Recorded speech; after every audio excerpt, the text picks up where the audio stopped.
সূরা আল বাকারা। কোন সূরা জোরে বলুন? সূরা আল বাকারা।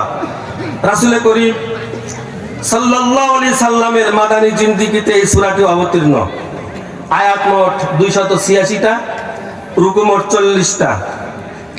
তেলাওয়াতকৃত আয়াতের নাম্বার হচ্ছে 21। সুবহানাল্লাহ বলবেন না? আমরা এই আয়াতকে সামনে রেখে কিছু বলে, কিছু দিয়ে, কিছু নিয়ে আমরা দোয়া করব। আল্লাহ কবুল করেন। জোরে বলুন আল্লাহুম্মা আমিন। আল্লাহ তাআলা বলেছেন, ইয়া আইয়ুহান নাস, হে মানুষ। সাল্লাল্লাহু জোরে বলুন, হে মানুষ। এই মানুষ বলতে এখানে আল্লাহ পাক সুবহানাহু ওয়া তাআলা শুধু জামাত ইসলামকে বলেন নাই, শুধু আওয়ামী লীগকে বলেন নাই, শুধু মুসিকে বলেন নাই, শুধু মেথরকে বলেন নাই।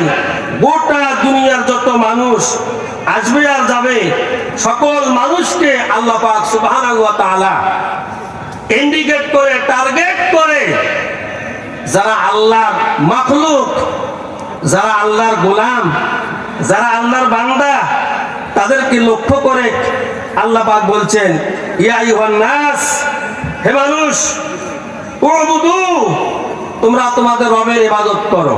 সুবহানাল্লাহ জোরে বলুন। কার ইবাদত করো? রবের ইবাদত করো, যিনি সৃষ্টি করেছেন তোমাদেরকে এবং তোমাদের পূর্বে যারা ছিল তাদেরকে, যাতে তোমরা তাকওয়া অবলম্বন করতে পারো। সুবহানাল্লাহ জোরে বলুন। তাহলে আমরা যে আল্লাহর ইবাদত করব, আমরা অনেকেই মনে মনে ভাবি নামাজই হচ্ছে সৃষ্টি ইবাদত, নামাজ পড়েই আমি আমার জান্নাতের সার্টিফিকেট নিয়ে আমি আল্লাহ জান্নাতে চলে যাব। আমরা মনে মনে এমনটা ভাবি, নাকি বলেন? কি ঠিক না? কিন্তু আমাদের ভাবনাটা আল্লাহ তাআলা উল্টো করে দিয়েছেন। আল্লাহু আকবার জোরে বলুন। আমাদের ভাবনাটা আল্লাহ কি করে দিয়েছেন? একটু উল্টো করে দিয়েছেন। কিভাবে? নাতির সঙ্গে, এটা একটা মানে এক্সাম্পল দিচ্ছি। নাতির সঙ্গে নানা সফরে বের হয়েছে। নাতি অতি মহব্বতের জিনিস নয় কি? মহব্বতের না মহব্বতের নয়? মহব্বতের। নাতির সঙ্গে নানা মেহমান এবং মুসাফির, দুইজনেই মুসাফির। নাতি তার পোটলাতে যা কিছু আছে, শুকনো খাবার, যা কিছু সফরের প্রয়োজন, সবকিছু পোটলা বেঁধে নাতির ঘাড়ের মধ্যে তুলে দিয়েছে।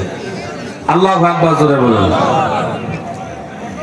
নানা শর্ত দিয়েছে, শোনো নাতি, এই পোটলা থেকে যা কিছু পড়বে সবকিছু তুমি উঠিয়ে এই পোটলার মধ্যে হলো রাখবে। এটা হচ্ছে আমার আনুগত্য। আল্লাহু আকবার জোরে বলুন। এটা আমার কি? আনুগত্য।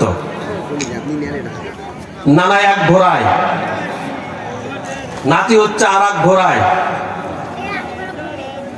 যাচ্ছে মদিনা শরীফে।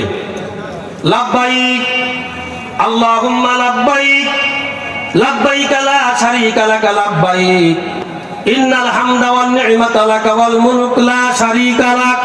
জোরে বলুন আল্লাহু আকবার।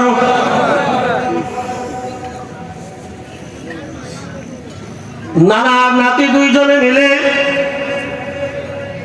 রাস্তা বেয়ে যায়, আর নাতির মনে একটাই কথা, তার মাথার মধ্যে একটাই জ্বালা, একটাই বারবার ভেসে ওঠে, নানা জান আমাকে বলেছেন আমার এই পোটলা থেকে, আমার এই ঘোড়া থেকে যা কিছু পড়বে আমি সব কিছু যেন আমানত করে আমি রাখতে পারি। মদিনা শরীফে তাওয়াফের পর আমি আমার নানা জানের কাছে সব কিছু আমানত ফিরিয়ে দিব। চিল্লিয়া বলেন সুবহানাল্লাহ।